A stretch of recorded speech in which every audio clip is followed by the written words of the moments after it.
మనం వరంగల్ వెళ్దాం. వరంగల్‌లో మా ప్రతినిధి స్వామి మనకి అందుబాటులో ఉన్నారు. వరంగల్ జిల్లాలో చూసుకున్నట్లయితే సీఎం కప్ క్రీడోత్సవాలు ఏదైతే సీఎం కప్ 2023 సంబంధించినటువంటి మొత్తంగా అన్ని జిల్లాలు, అన్ని నియోజకవర్గాల్లో కూడా దాన్ని నిర్వహిస్తున్నటువంటి పరిస్థితి కనిపిస్తుంది. క్రీడాకారులకు బహుమతులు ప్రదానం చేసినటువంటి వినయ్ భాస్కర్, దీనికి సంబంధించినటువంటి పూర్తి అప్డేట్స్ ఏంటి స్వామి చెప్పండి? Good evening Rajasekhar.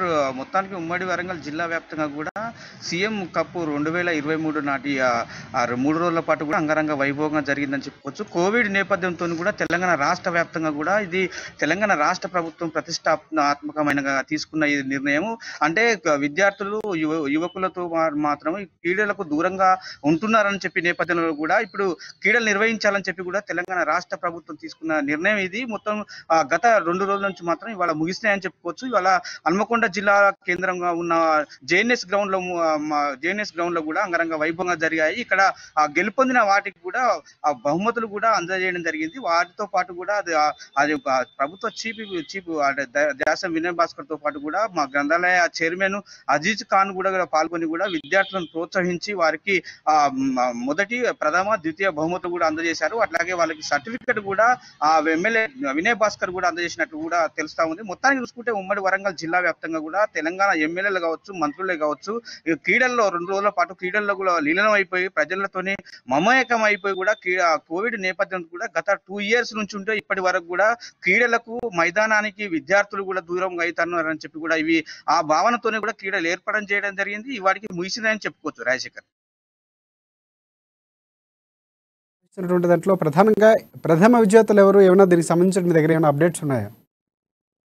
Right Rajasekhar. మొత్తానికి విద్యార్థులలో కూడా ఒక క్రమశిక్షణ పైన నైపుణ్యంతో పాటు కూడా ఒక వాళ్ళ అంటే కళా నైపుణ్యాన్ని కూడా బయటకు తీయడానికి కూడా రాష్ట్ర స్థాయి, జిల్లా స్థాయి, గ్రామీణ స్థాయి నుంచి మొదలుకుంటే కూడా వాళ్ళని క్రీడాకారులను గుర్తించి కూడా వాళ్ళను శిక్షణ శిబిరాలకు కూడా తరలించే ప్రయత్నం కూడా చేశారు. మొత్తానికి చూసుకుంటే కూడా అటువంటి రాష్ట్ర స్థాయిలో కూడా తీసుకుపోయే పరిణామంలో కూడా ఇది భాగమే అంటూ కూడా వీళ్ళను రాష్ట్ర స్థాయి క్రీడాకారులను కూడా గుర్తించేందుకు కూడా వాళ్ళని గుర్తించాలని చెప్పుకోవచ్చు. దీనికి సంబంధించిన జిల్లా అధికార యంత్రాంగం, కోచ్లు కావచ్చు, పీఈటీలు కావచ్చు, పీడీలు కావచ్చు కూడా ఆ క్రీడా రంగంలో పాల్గొని కూడా వాటిని గుర్తించి వారికి ప్రశంసా పత్రాలు అందజేసతో పాటు కూడా జిల్లా కేంద్రంలో ఉన్న స్పోర్ట్స్ అథారిటీ స్కూల్లో కూడా కొంతమందిని కూడా సెలెక్ట్ చేయడం కూడా జరిగింది. వీరిని కూడా జిల్లా స్థాయి కాదు రాష్ట్ర స్థాయి కూడా వీళ్ళని పంపించే ప్రయత్నం కూడా చేస్తున్నా అని చెప్పి కూడా ప్రభుత్వ చీఫ్ విప్ దాసం వినయ్ భాస్కర్ కూడా తెలపడం జరిగింది రాజశేఖర్.